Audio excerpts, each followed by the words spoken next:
Hello everyone, good morning. Kumusta po tayong lahat mga ka-easy? Ayan, love po lahat. Pakisubscribe po sa aking YouTube channel, Chills TV Official. So ayun nga guys, pag-usapan natin ang ating mga idolo na love team na sina Beyonce at Ido.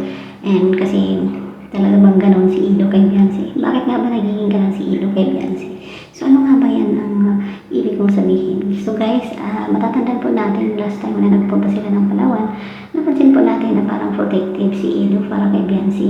At syempre naman, naiintindihan naman natin yan kasi una sa lahat siya po yung nagpapaalam na isama niya si Beyonce sa Palawan sa kanyang mga magulang at pumayag naman ito dahil nga sa kanilang tiwala kay Ido at para kay Ido ayaw din naman niya na masira ang tiwala ng parents ni Beyonce para sa kanya.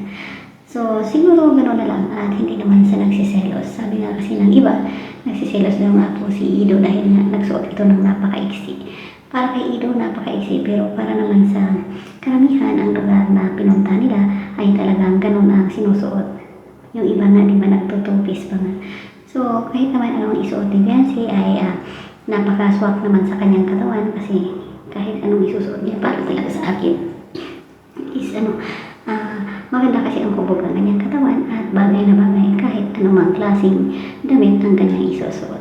So siguro masasabi ko lang na kaya ganoon si Ido kay Beyonce dahil nga pag mahal mo nga talaga yung tao, talagang gusto mo na hindi siya magpapahamak at hindi siya para na rin maiwasan, di ba?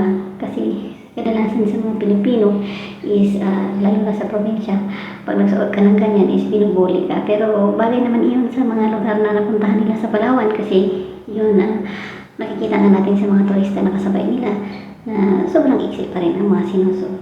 So pag talagang mahal mo ang isang tao, hindi lang dapat sa suot mo tinitingnan, hindi lang maging protective ka sa suot kundi sa buong pagkatao. Pinoprotektahan niya para ayaw niyang masaktan kung ano man ang mangyari or ano man ang maririnig niya na sasabihin ng mga tao para kay Beyonce. So that's all for now. Thank you so much for watching. God bless us all.